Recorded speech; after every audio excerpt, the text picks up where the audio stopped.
crystallize this in a paper and officially submit this to the AST and to you as the chairman of the group. I think we had a lot of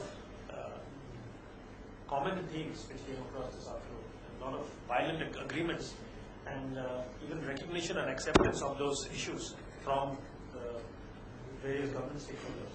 So one of this was that there needs to be, I think the most overriding thing which we discussed this afternoon is that the most important part of this project is going to be the definition of the scope. What is it we are trying to build, and who is the actual end user? And therefore that scope, given that budget is fixed, and we have a very proper scope, and the timelines should get fixed accordingly. We risk, to a large extent, saying that scope is fixed, budget is fixed, and timelines are fixed, and then adjustments happen. That's the only way you end up with a rubber band, which we don't want. We want this project to be something which we look back many years with a lot of pride, that we built the that, to make it successful, and it should be a sustainable program, not just something we build for phase 1, phase 2, or phase 3. So, so the request of industry is that we have a clear definition of who mandates the scope, who decides from the national GIS, who defines the scope and who signs off on it, before industry jumps in and says, okay, this is what we would like to do. The other thing is we also would like to recommend that AGI looks at forming a consultant, an independent consultant, like NISG is one formed in the IT industry. NISG is today also doing a lot of geospatial work, and they are an independent advisor or a consultant to government in terms of how projects can be initiated, scoped, built for success, and also help government through the definition of the project phase. In terms of really crystallizing how to build what next and how do you then measure the success of that. So AGI again would like to play a very active role in creating this consultancy board or committee, if you would call it. List of methodology. Again, request that AGIs can work on this collectively as industry in partnership, of course, with the identified ministries. A list of methodologies on do's and don'ts, essentially like standard operating procedures. How do we define the projects? How do we write the tenders? How are they awarded? What are the qualification criteria for the people who are getting tender awards?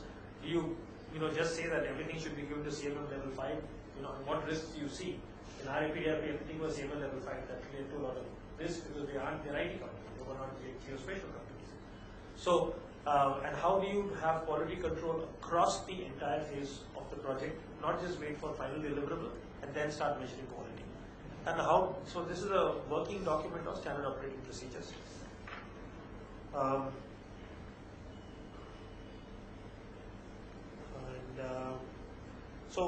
And I think we would like to summarize by saying, at least on my side, that the core question from our side to National GIS is, what is the actual benefit we are deriving?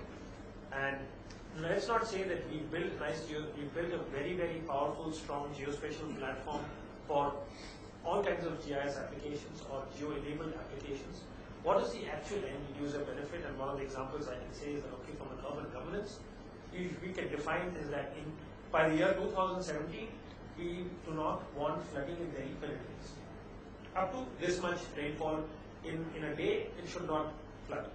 So that is a direct impact of what a program like this should have on governance, which has the impact on the citizens. And we would like to derive benefits out of the program, which is measurable by all of us as common individuals and common people.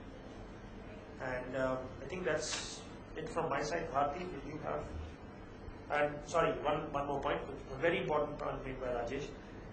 Let's look at the contribution of industry, not in terms of how much money they invest in the program, but in terms of their contribution and what benefits they are providing to the program. Yes, industry will contribute financially as required, but also developing good platforms, developing good applications, developing good products, making these sustainable and keeping them up to date is also a contribution and should be equally relevant and important as contribution, and money is not the only contribution. So then we just saying that this is a pure investment opportunity for